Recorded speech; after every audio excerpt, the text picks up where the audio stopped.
এখানে মিশেছে হিন্দু বৌদ্ধ মুসলিম খ্রিস্টান, গাহি সাম্যের গান। কে তুমি পার্সি জৈন ইহুদি সাঁওতাল ভিল গারো, কনফুসিয়াস শারবাক চেলা, বলে যাও বলো আরো।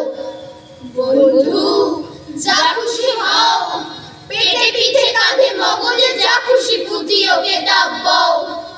কোরআন পুরাণ বেদ বেদান্ত বাইবেল ত্রিপিটক জেন্দা বেস্তা গ্রন্থ সাহেব পড়ে যাও যত সব।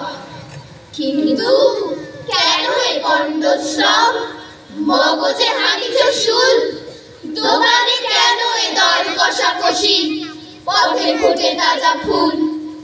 তোমাদের রয়েছে সকল কেতাব, সকল কালের জ্ঞান, সকল শাস্ত্র খুঁজে পাবে সখা, খুলে দেখো নিজ প্রাণ। তোমাদের রয়েছে সকল ধর্ম, সকল যুগাবতার, তোমার হৃদয় বিশ্ব দেউল, সকলের দেবতার।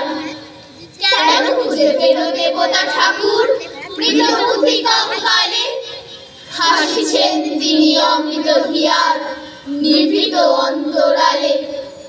বন্ধু বলিনি ঝুট, এইখানে এসে লুটাইয়া পড়ে সকল রাজমুকুট।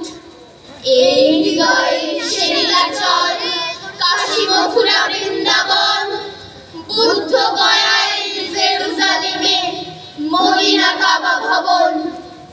মসজিদ এই, মন্দির এই, গির্জা এই হৃদয়, এইখানে বসে সামুসা পেল সত্যের পরিচয়। এই রণবাসীর কিশোর গাহিলেন মহাগীতা, এই মাঝে হলো মেষের রাখাল, নবীরা খোদার মিতা।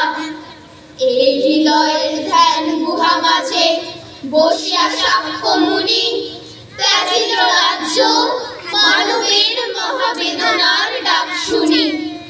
এই কন্দরে আরো গুরুলাল শুনিতে নাও ভান, এইখানে বসে গাহিলেন তিনি কোরআনের সামগান। মিথ্যা শুনিনি ভাই, এই হৃদয়ের চেয়ে বড় কোন মন্দির কাবা নাই। সহজ সত্যটা আমরা সকলে বোধহয় আজ ভুলতেই বসেছি। এই হৃদয়ের চেয়ে বড় কোনো মন্দির কাবা নাই। আসুন কবির সাথে এবং ওদের সাথে একসাথে আমরা সকলে আবার এই কথাটাই মনে মনে একবার আওড়ে নিই।